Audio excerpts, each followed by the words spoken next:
So hello and नमस्ते everyone, welcome back to my YouTube channel. So आज हामी कुरा गर्नेवाला छौँ बलिउड एक्ट्रेस कियारा आडवाणीको बारेमा। बलिउड अभिनेत्री कियारा आडवाणीले दक्षिण भारतीय फिल्म टक्सिकका लागि 15 करोड भारु पारिश्रमिक लिएकी छन्।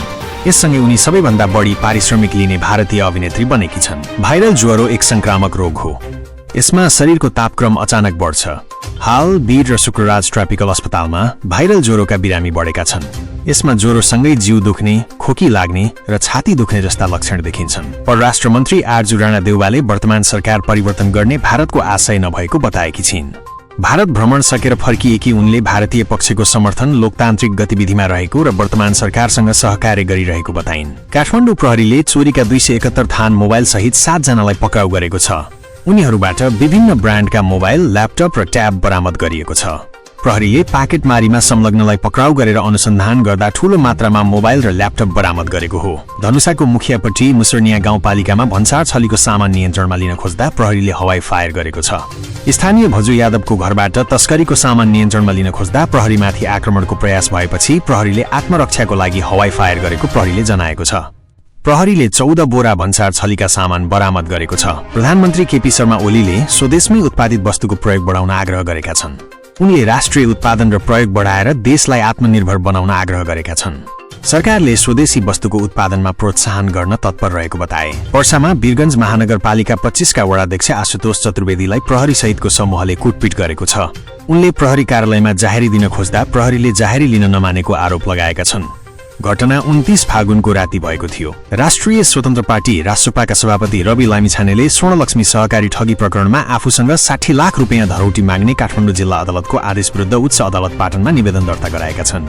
उनले आफूलाई साधारण तारिखमा रिहा गर्नुपर्ने माग गरेका छन्। दलितको घरमा डोजर लगाइएको घटनाबारे संसदीय छानबिनको माग आएको छ।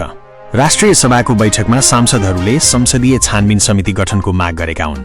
सांसद भुवनबहादुर सुनारले घटनामा संलग्न पालिका अध्यक्ष शिवजी यादव र आयोजक बजरङ्गी बाबा फरार रहेको भन्दै खोजी गर्न सरकारको ध्यानाकर्षण गरे।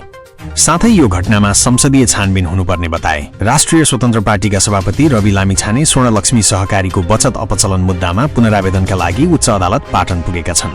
काठमाडौँ जिल्ला अदालतले 60 लाख धरौटीमा छाड्ने आदेश दिएपछि सरकारले उच्च अदालतमा निवेदन दिएको थियो। सिराहाको औरही गाउँपालिका अध्यक्ष शिवजी यादवले दलितको घरमा डोजर लगाएर विस्थापित गरेको भन्दै सांसदहरूले उनलाई पक्राउ गर्न माग गरेका छन्। राष्ट्रिय सभाको बैठकमा सांसदहरूले यादवलाई कारबाही गर्न र पीडितलाई क्षतिपूर्ति दिन माग गरेका छन्। नेपाली बजारमा शुक्रबार सुन र चाँदीको भाउ घटेको छ। छापावाल सुन तोलामा 1000 रुपियाँले घटेर 1,75,000 रुपियाँमा कारोबार भइरहेको छ भने चाँदी तोलामा 35 रुपियाँ घटेर 1,995 रुपियाँमा कारोबार भइरहेको छ। काठमाडौँको चन्द्रगिरी नगरपालिकामा पर्ने केौरानी सामुदायिक वनमा आगलागी भएको छ।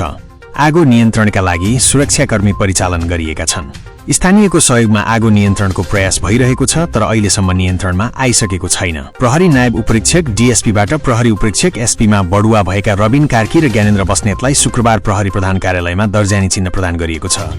प्रहरी महानिरीक्षक दीपक थापाले उनीहरूलाई दर्जानी चिन्ह प्रदान गरेका हुन्। अमेरिकी राष्ट्रपति डोनाल्ड ट्रम्पले शैक्षिक नतिजा नसुध्रिएको भन्दै शिक्षा विभाग बन्द गर्ने घोषणा गरेका छन्। उनले यसलाई सकेसम्म चाँडो बन्द गर्ने बताएका छन्। ट्रम्पको यो निर्णय उनको चुनावी वाचामध्ये एक हो। 12 मा एसई परीक्षामा व्हाट्सएप ग्रुप मार्फत चिट चोराउने 2 जना निरीक्षक पक्राउ परेका छन्। उनीहरूले प्रश्नपत्रको फोटो खिचेर व्हाट्सएप ग्रुपमा राखी उत्तर उपलब्ध गराउने गरेका थिए। राष्ट्रिय स्वतन्त्र पार्टीका सभापति रवि लामिछाने स्वर्णलक्ष्मी सहकारीको बचत अपचलन मुद्दामा आज पुनरावेदनमा जाने भएका छन्। उनले आज पाटन उच्च अदालतमा पुनरावेदन दिने भएका हुन्। काठमाडौँ जिल्ला अदालतले 60 लाख धरौटीमा रिहा गर्ने आदेश दिएपछि सरकारले पनि उच्च अदालतमा निवेदन दिएको थियो। सुनसरीको गढी गाउँपालिकामा स्कुल बस नहरमा खस्दा 14 जना विद्यार्थी घाइते भएका छन्। बिहीबार दिउँसो भएको दुर्घटनामा तीव्र गतिका कारण बस नहरमा खसेको प्रहरीले जनाएको छ।